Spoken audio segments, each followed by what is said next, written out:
He was the voice of the broken, the boy who wore his scars like art, and in a world that made sadness look beautiful, he became its brightest star. But behind every lyric he wrote was a goodbye nobody heard. November 15th, 2017, a lonely tour bus, one final message, and silence. This is the haunting story of Lil Peep, the boy who turned pain into poetry and never woke up. He was the sound of a broken generation, the boy who turned heartbreak into melody and loneliness into art. To the world, he was Lil Peep. To himself, he was just Gus, a quiet kid from Pennsylvania, born 1996, who spent more nights with his notebook than with anyone who truly knew him. He hated classrooms, but I loved the words. Every lyric he wrote felt like a cry for something he couldn't explain. When life felt too heavy, he built his own universe online, a dim bedroom, a microphone, and a dream that no one believed in, but the internet did. His voice, raw, fragile, honest, spread like wildfire through broken hearts everywhere. SoundCloud, Tumblr, YouTube, the digital ghost that raised a new kind of star. Lil Peep was no longer hiding. He was becoming a symbol for everyone who felt unseen. Pink hair, face tattoos, eyes that looked tired, yet hopeful. He called his first big project Crybaby, and the world cried with him. He was recording in a bedroom next. He was the face of an underground revolution. The world called it emo rap, but to Peep, it was therapy. His music wasn't about money or fame, it was about surviving, each song a confession, each lyric a scar. I don't want to be here, he once whispered to a friend, but I don't want to leave either. Those words felt like a prophecy. With every show, his circle grew louder, the parties, the pills, the chaos. The world loved Lil Peep, but nobody asked how Gus was doing. He smiled for cameras, hugged his fans, but his eyes told a different story. Between songs about love, he was losing his own. Between applause and headlines, he was falling apart. The pressure was heavy. Fame had turned into a shadow, one that followed him everywhere, and sometimes he'd disappear inside it. He'd post cryptic messages, tweets about pain, about death, about wanting peace, but no one really believed he meant it. Because artists like him, they always look sad, right? That's part of the act. Until at ISN single quotes did. Behind closed doors, Peep's smile faded, the tour lights dimmed. The world he created to escape was now the one consuming him. November 15th, 2017, Tucson, Arizona. The night felt quiet too. Lil Peep had just finished soundcheck. He looked tired. Not the kind of tired that sleep can fix, the kind that comes from fighting yourself hours before the show. He sat alone on his tour bus, scrolling through his phone, reading messages, replying with hearts and half smiles. The police ruled it accidental, but whispers began that maybe the pills weren't his, that maybe someone handed him the wrong thing, or knew exactly what they were doing. No charges were filed. The case closed quietly, too quietly for his fans on forums. Theories spread. Some said sabotage, others believed it was his own surrender. Whatever the truth, it was buried beneath the same silence that had followed him his whole life. After his death, producers opened Peep's laptop. Inside, hundreds of unfinished songs, voice notes, sketches, thoughts scribbled at 3 a.m. They pieced together an album from those fragments. Come over when you're sober. PT2. It was his voice reaching out from the other side, still soft, still sad, still searching. When it released, fans said it felt like he was saying goodbye properly this time. Not with a headline, but with harmony. His death changed something. Artists started talking about mental health, addiction, loneliness openly. The same topics that once made Peep feel alien now became mainstream confessions. He didn't live long enough to see it happen, but his pain opened that door. To this day, his fans still write letters. Some say his songs saved them. Others say they still hear him in the quiet of their own sadness. Lil Peep became a symbol not of death, but of empathy. Years later, the tour bus still sits silent in Arizona, like a time capsule. Every so often, someone visits, leaves a flower, a drawing, a note.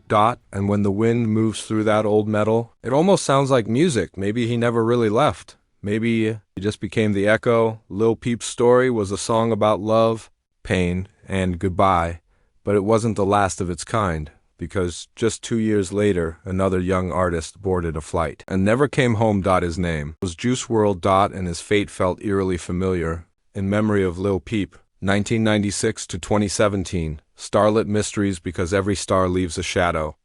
He posted one last video, his head leaning back against the seat, his voice soft, fading, "I'm good. I'm just tired." But those words felt heavier than they sounded. His friends thought he was napping. They laughed. They waited. They thought he'd wake up before the show, but he did in single quotes.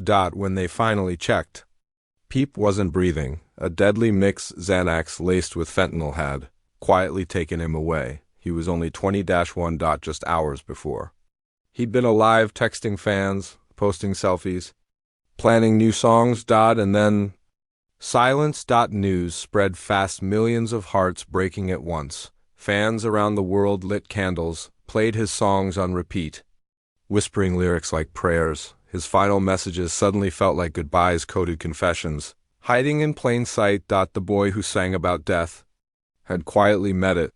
In the middle of a lonely tour night, the morning after his death, the world woke up to headlines that didn't feel real.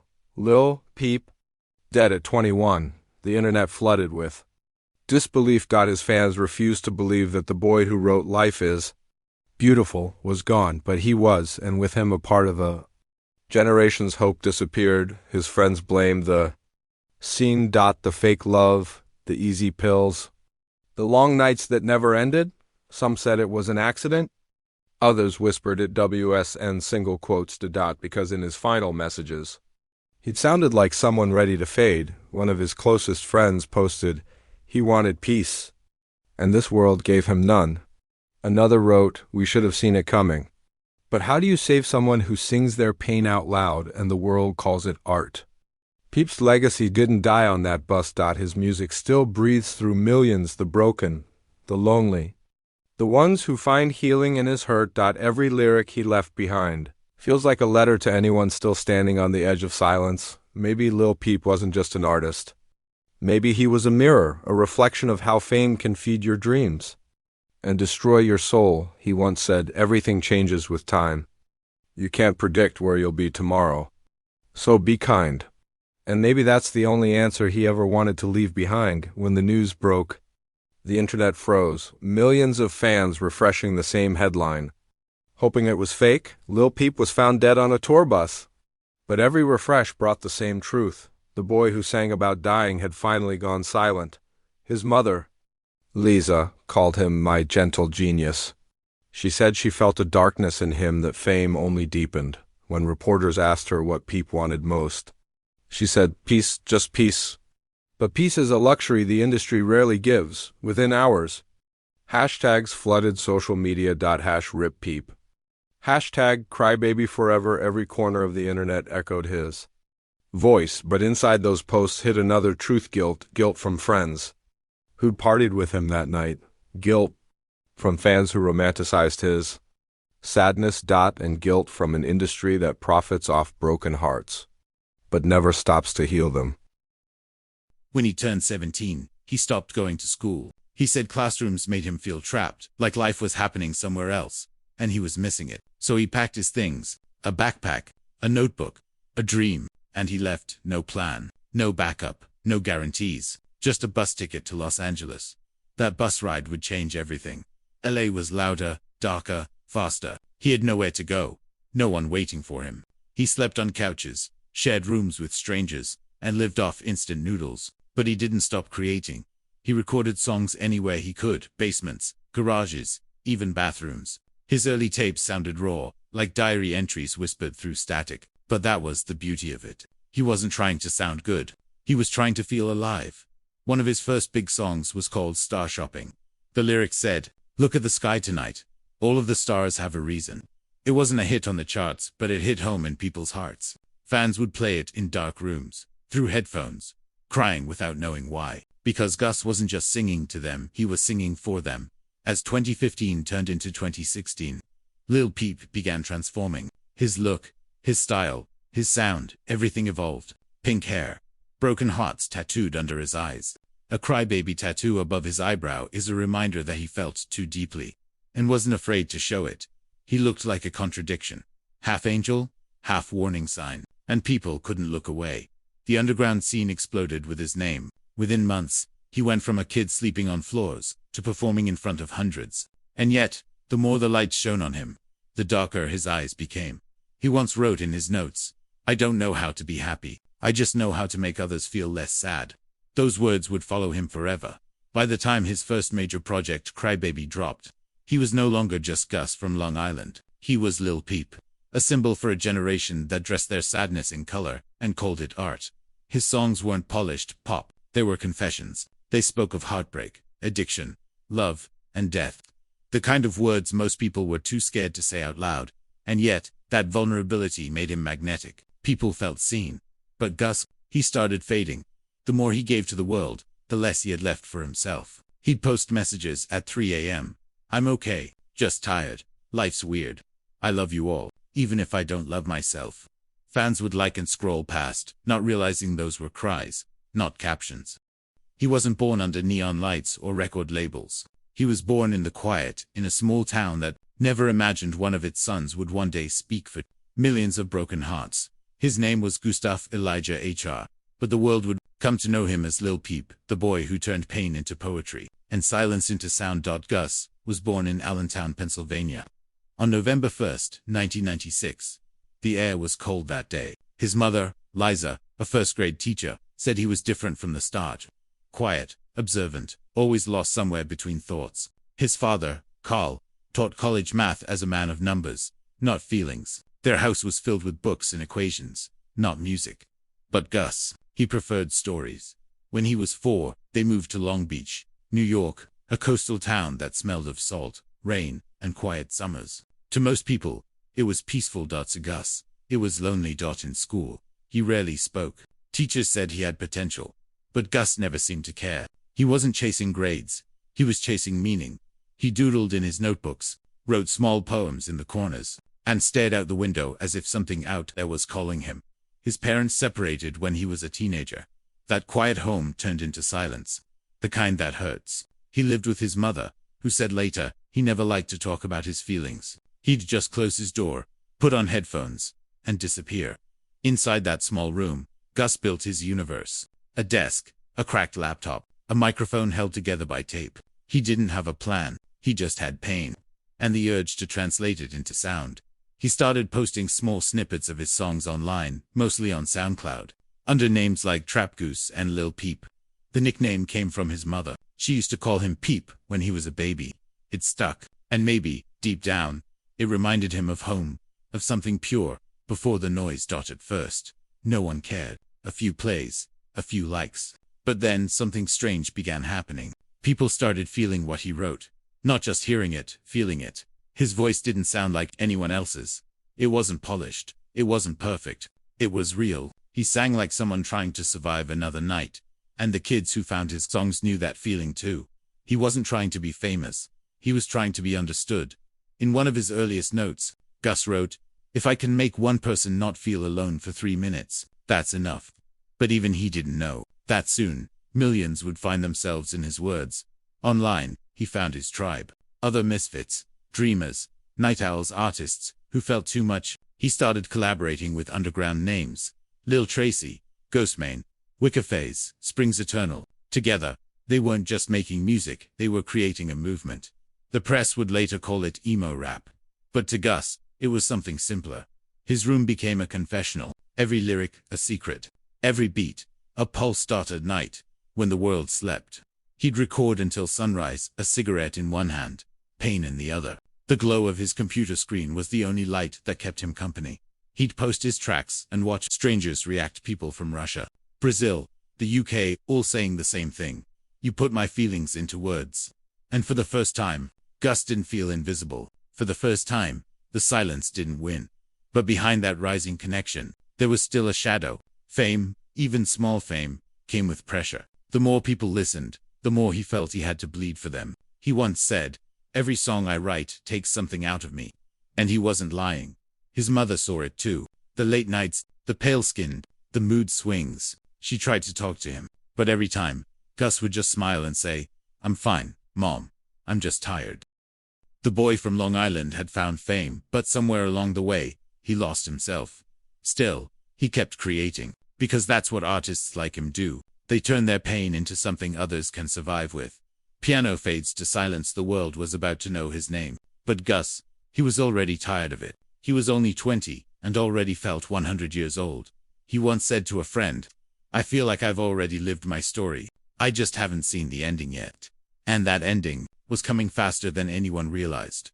Los Angeles was loud, unforgiving, and full of dreamers who never woke up. For Gus, it was both a promise and a warning. He arrived with nothing but a backpack and a vision no one could see yet. He didn't look like someone who'd changed music. He looked like a kid who'd lost his way. But sometimes, getting lost is how you find the truth.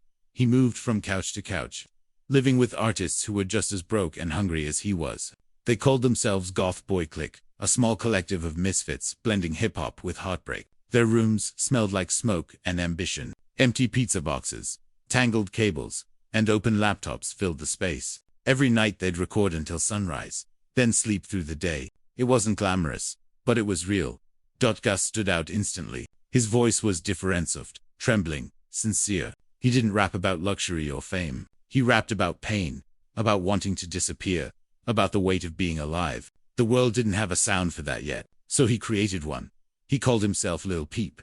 The name sounded harmless, almost childish, but his lyrics weren't.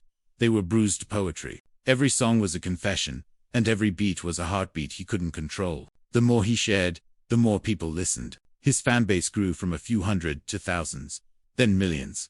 His first big project, Crybaby, captured everything he felt: loneliness, love, confusion. It was the sound of a boy falling apart beautifully. Songs like Lil Jeep and Yesterday turned into anthems for kids who couldn't explain their sadness. They didn't need to. Peep already had. Soon came Hellboy. By then, his image had evolved into something iconic. Pink hair, tattoos like stories written on skin, a broken heart under one eye, a horseshoe on his temple, Crybaby above his eyebrow, and love across his stomach. Each mark had meaning. Each tattoo was a memory he refused to forget. He didn't care about fitting in. He didn't care about radio play or critics. He cared about the truth. And truth, for him, was always tied to pain. He said once, "I want people to know it's okay to be sad. It's okay to be honest." But behind those honest words, the chaos was growing. Fame was fast, and so were the temptations that came with it. The more his music spread, the more people wanted a piece of him. Managers, promoters, strangers all promised him the world. But Peep didn't trust me easily. He had seen how quickly love could turn to silence. He began touring small clubs, performing in smoky rooms filled with kids who looked just like him, tired eyes, broken hearts, and dreams that felt impossible. When he performed, it wasn't like a concert. It was like a therapy session. He would close his eyes, hold the mic like it was keeping him alive, and pour his soul into every word. The crowd didn't just sing along, they cried along. But there was another side of the story that fans didn't see. The exhaustion, the pressure, the loneliness that followed him everywhere. He smiled in interviews, joked with friends, and posted pictures that made everything look fine. But when the lights went out, the silence returned. He once texted a friend, "I feel like everyone wants me around until I'm not fun anymore." It was a line no one paid attention to then, but it would echo for years. As his career rose, so did his inner storms. Drugs became a way to slow his thoughts down, to numb what the world refused to understand. He didn't want to die. He just didn't want to feel everything so sharply. Despite it all, he kept writing. He wrote about heartbreak, lost love, and the void that fame couldn't fill. One night, after a show, he sat on a curb with a cigarette and said, "I'm proud of myself. I made it out of nothing, but I missed nothing." It was quieter there. He fell in love a few times, too intense, fast, and fragile. The kind of love that burns brighter than it lasts. One of those loves-inspired songs that fans still quote today. But love, for Gus, always came with a shadow. Every goodbye felt like another scar, and every heartbreak became another song. The world started noticing. Magazines wrote about him. Labels called. Big names wanted to work with him. But with attention came the rumors, the pressure, the comparisons. People tried to define Hymo rappers, goth icons, and underground legends. He hated all of it. "I'm just me," he'd say. "I'm just Gus." Still, he couldn't escape the persona he'd built. Lil Peep had become larger than life, and Gus was fading behind him. His friends said he started sleeping less, eating less, talking less. Fame had opened every door, but closed the ones that mattered most. At 20, he had what most dream of: fame, money, fans who worshipped him, but happiness, that stayed missing. He once stood outside a venue, looking up at his own name glowing on the marquee. A fan nearby heard him whisper, "It doesn't even feel like it's me anymore." Every night he gave everything to the crowd.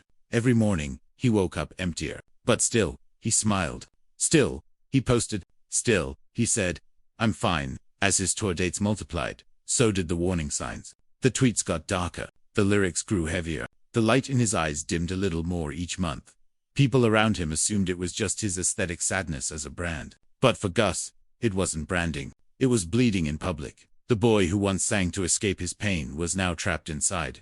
And as 2017 began, he stood on the edge of everything he had ever wanted: fame, music, love, and everything he feared losing himself completely. The next step would take him further than he ever imagined, and closer to the silence that had always been waiting. By 2017, Lil Peep had become more than a musician. He was a symbol, a soft-spoken rebel who turned sadness into a movement. Kids who once felt invisible now had a voice that sounded like their own. His concerts were less about performance and more about belonging. The lights would go down, the beat would rise, and 1,000 lonely hearts would sing as one. But behind the flashing lights and screaming crowds, Gus was fading. Fame had arrived too fast. It gave him everything he thought he wanted: recognition, success, validation, but took away what he needed most: peace.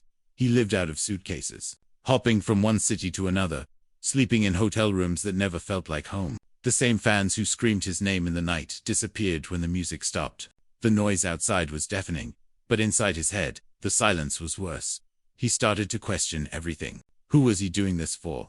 Himself, his fans, or the industry that fed on his pain? Gus had always been open about his struggles, but now those struggles were starting to define him. Interviews wanted the tragic version of him, the broken boy who made beautiful music. They didn't want the real Gus, who still loved cartoons, quiet mornings, and texting his mom about her day. In moments of clarity, he'd talk about wanting a break, a chance to breathe. But the schedule wouldn't stop. Promoters wanted shows, fans wanted music, and friends wanted the lifestyle to keep going. That's when the chaos began to spill over. The parties grew darker, the nights are longer, pills mixed with drinks, sleep is replaced with haze. He surrounded himself with people who claimed to care, but cared mostly about the ride. To them, he was Lil Peep, the brand, the image, the money. To Gus, they were reminders that everyone loved the art, not always the artist. Yet even in that chaos, he sought love, real, human love. He wanted someone who could see past the tattoos, the fame, the mask. For a while, he thought he found it. He fell for a girl who understood his music, his pain, his fears. They were inseparable for months. She was in his music videos, his social posts, his lyrics. Fans adored their chemistry, calling them the perfect couple. But behind closed doors, things weren't perfect. Fame doesn't make love easier. It makes it heavier. Every argument felt like a public event. Every breakup, a headline. She said later, he carried so much sadness, and I couldn't hold it all for him. When they drifted apart, Peep threw himself back into work. He told friends it didn't hurt, but every new song said otherwise. Awful things. Save that shit. The bright side. Each track was another piece of his heartbreak stitched into melody. His music kept getting better, but his health kept getting worse. He was sleeping less, eating less, using more. His close friends started to worry, but no one knew how to stop him. How do you save someone who writes songs about dying and laughs when you ask if he's okay? He wasn't trying to end things. He was trying to feel alive for just a little longer. As the summer of 2017 rolled in, he released Come Over When You're Sober, PT1. It was his biggest release yet. For the first time, he had structured real producers, professional mixes, and a label push. The world was starting to take him seriously. The album was everything he'd promised. Sad, raw, and brutally honest. Ben's Truck, The Way I See Things, Better Off Dying songs that painted his mind in sharp detail. Critics called it the future of hip-hop. Fans called it their diary. But Peep didn't seem happy. He didn't smile when the numbers came in. Success felt hollow. He told one friend, "They love my sadness. That's all they want from me." He started talking more about death, not as a wish, but as something that felt inevitable. "I don't think I'll live long," he said once. "I just want to make something that lasts longer than me." Those words lingered like prophecy. During the European tour that year, his exhaustion deepened. He'd fall asleep mid-conversation, forget lyrics, skip meals. But when the lights came on, he came alive. Fans screamed, phones flashed, and for those few minutes, he felt seen. Then, the curtain fell, and the darkness returned. He often sat in hotel rooms with his headphones on, staring at nothing. His messages to friends. That shit made me wanna cry. That shit made me wanna die. His mum called often. She sensed the change in his voice. "You sound tired," she'd say. He'd laugh softly and reply, "I'm just tired. Mom, don't worry." But she did. By autumn, things were unraveling. He was still performing, still recording, but the joy was gone. The parties were no longer fun, just loud. The friends were no longer comforting, just familiar. Fame had turned into a cage, and he was trapped inside a character he couldn't escape. He started speaking less, isolating more. One close friend recalled, he'd be in a room full of people, but he'd look like he wasn't there. Sometimes he'd write lyrics and then delete them. Too real, he'd say. Even for him, some pain was too heavy to share. As the tour headed toward its final stops, he looked drained. His team noticed it. The smile was thinner, the laughter forced. He was still polite, still gentle, but something was slipping. On social media, his posts became cryptic. Photos with captions that sounded like goodbyes. Tweets that hinted at peace. Not in life, but beyond it. No one thought much of it. After all, he'd always written about death. It was just his style, his aesthetic. Or so they thought. By November, the tour reached Arizona. The end of a long road. One more show before heading home. Gus didn't know it yet, but the storm inside him was about to reach its silence. The world didn't. His fans turned his grave into a garden of flowers and letters. His songs hit 1 billion streams. His words became tattoos on other people's skin, proof that he was still here in pieces. But fame after death is a strange thing. People began to debate his story, to claim pieces of his pain. Some wanted to protect it, others to profit from it. Yet, through it all, his music stayed honest and pure, in a way few things are. Even years later, artists who never met him say his music changed their lives. His sound became a movement. His name, a whisper of rebellion, a feeling too much in a world that feels too little. And somewhere, in that quiet place beyond the noise, maybe Gus finally found what he'd been searching for all along: peace. After the shock of his death settled, people began searching for answers. Everyone wanted to know what went wrong, who to blame, how a boy so loved could fade so quietly. But the truth wasn't in the headlines or the police reports. It was in the small, quiet moments. No one saw the sleepless nights, the long silences between shows, the unspoken weight he carried everywhere he went.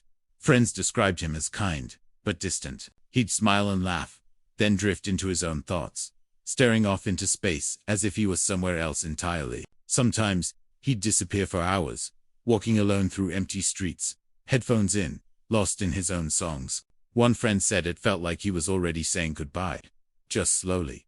The people closest to him talked about how much pressure he was under. Record labels wanted more music. Fans wanted constant connection. Everyone wanted a piece of him. But Gus never wanted to be a product. He wanted to be a person. "I didn't sign up for this part," he once told someone. "I just wanted to make art." In one of his last interviews, he spoke softly about wanting to help people who struggled like he did. He said music was the only thing that made him feel understood. "If my songs can make one person feel less alone," he said, "then I've done something right." Those words became the echo that followed his death. Behind the tattoos and heartbreak, Peep was deeply hopeful. He wanted real love, but he also feared it. Every relationship he had seemed to collapse under the weight of fame, distance, and addiction. The people he loved either couldn't save him or couldn't stay. That left him chasing peace in all the wrong places. He often told his friends that he dreamed of living by the ocean someday. "Somewhere quiet," he said. "No shows, no noise, just me, a guitar, and peace." They'd laugh, not realizing how serious he was. Maybe he was already tired of being Lil Peep. Maybe he just wanted to go back to being Gus, the kid who believed that sadness could be beautiful, if he had turned it into a song. As months passed after his death, his unreleased work began to surface. Songs filled with melancholy, but also light. Lyrics that sounded like healing. It was as if he was writing his way out of the darkness. Fans would listen and cry, realizing he had been telling them everything all along. The loneliness, the hope, the goodbye. Tributes poured in from everywhere. Artists like Post Malone, XXXTentacion, and Billie Eilish spoke about how his music changed them. Each of them saw in Peep something the world rarely understood: vulnerability. He made it okay for men to be fragile, for rappers to cry, for art to bleed. That became his real legacy. His mum continued to speak for him. She fought for his music to be respected, not commercialized. She shared childhood pictures of Gus, smiling, playing guitar, holding their cat, reminding the world that before the tattoos, before the fame, there was just a kind boy who loved his family. Years later, his hometown of Long Beach held a small memorial. No media, no spectacle, just candles, music, and silence. Someone played Star Shopping, and people cried, not because of how he died, but because of how deeply he lived. In the end, Lil Peep became more than a musician. He sent me a message, a reminder that sometimes the ones who make others feel alive are the ones fighting hardest to survive. His story isn't just about death. It's about what happens when sensitivity meets a world that doesn't know what to do with it. When art becomes confession, when pain becomes melody. And if you listen closely to his songs, in the spaces between the lyrics, there's still something there. Not sorrow, not despair, but understanding. The quiet voice of a soul that wanted to love and be loved. Even when it hurt to stay. Because in the end, Gus didn't just leave music behind. He left a heartbeat. One that still echoes in every lonely room, in every headphone, in every broken heart that finds comfort in his voice.